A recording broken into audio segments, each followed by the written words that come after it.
আসসালামু আলাইকুম। Hello everyone, শখের বাগানের এই তো গাছ পাকা পেঁপে পেড়ে খাওয়া হলো আলহামদুলিল্লাহ, অনেক মিষ্টি। আর এটা হচ্ছে ছাদ বাগানের কিছু অংশ।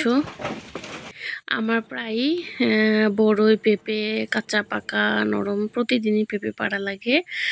আর আমার শাকসবজি যতগুলোই ফুল গাছ ফল গাছ যাই লাগাই না কেন সম্পূর্ণ প্রাকৃতিক পদ্ধতিতে, একদম সার বিষ কীটনাশক মুক্ত। আর এটা হচ্ছে সাদা বেগুন, মাশাআল্লাহ এটা দেখতে যেমন সুন্দর, দূর থেকেও অনেক সুন্দর, কাছ থেকে তবে অনেক সময় অনেকে মনে করবে আর কি কিছুটা ডিমের মতো আর কি। এজন্য খুব সুন্দর করে কাছ থেকে ভিডিও করে দেখালাম। খাচ্ছে আসলে একটু দেখতে বেশি সুন্দর লাগে, বিশেষ করে সাদা বেগুনটা। আর লেটুস পাতা আসলে এখন বর্ষা নেই তো, তাই মাঝে মাঝে পানি দেওয়া লাগে। আর বাগান যে গাছ হোক না কেন, ফল গাছ ফুল গাছ, মাঝে মধ্যে একটু যত্ন নেওয়া লাগে। তবে এই সময় একটু বেশি যত্ন নেওয়া লাগে। অনেক ঘাস হয়েছে, আজকে লেবার আসার কথা ছিল কিন্তু আসে নাই। যাই হোক, এর জন্য বাগানে অনেক অনেক আগাছা জন্মে গেছে। নিয়মিত এগুলো পরিষ্কার করার জন্য একজন আসে, কিন্তু একটু গ্যাপ হয়ে গেছে। তবে সব মিলে যারা গাছ লাগায়, গাছ লাগাতে ভালোবাসে, তারা সম্পূর্ণ আসলে তাদের ব্যক্তিগত ব্যাপার, সেটা সার বিষ ব্যবহার করবে কিনা। তবে আমি কখনোই ফল গাছ ফুল গাছ বা কোনো শাকসবজিতে সার বিষ রাসায়নিক কখনো ইউজ করি না।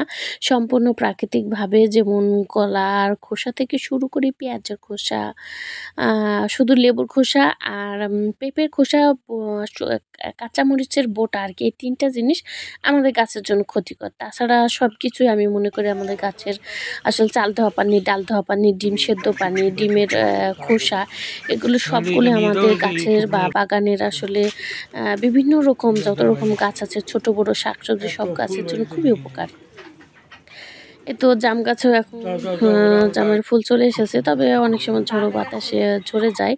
আম গাছেও আলহামদুলিল্লাহ ছোট ছোট আর কি গুটি গুটি আমের দানা পড়ে গেছে। আর আমার প্রতিদিনই তো পেঁপে পাড়া লাগে আর কি। আর পেঁপে পাড়লে আমি প্রায় ছবি তুলে রাখি, ভিডিও করে রাখি।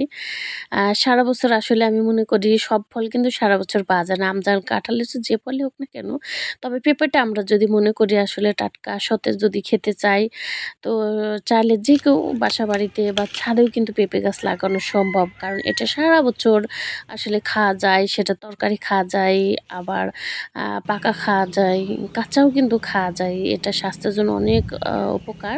তো আমারও কিন্তু ভালো লাগে। আমি মনে করি সবজির মধ্যে বা ফলের মধ্যে খুব ভালো একটা গাছ হচ্ছে পেঁপে গাছ আর জামরুল গাছ। সব মিলিয়ে আমি যত রকম গাছ আছে সম্পূর্ণ প্রাকৃতিক উপায়ে, আসলে কখনো সার বিষ কীটনাশক ইউজ করি না। আর নিম পাতা দিয়ে কীটনাশক বানাই। এছাড়াও হলুদ গুঁড়া, মরিচ গুঁড়া, হুইল বা শ্যাম্পু দিয়ে আমি কীটনাশক নিজে বানাই। ওটারও একটা ভিডিও করব, আসলে সময়ের ব্যস্ততায় পারি নাই। তো সব রকম শাকসবজি আছে সম্পূর্ণ প্রাকৃতিক পদ্ধতিতে, চাইলে আপনারা এভাবে বাগান করতে পারেন। আলহামদুলিল্লাহ।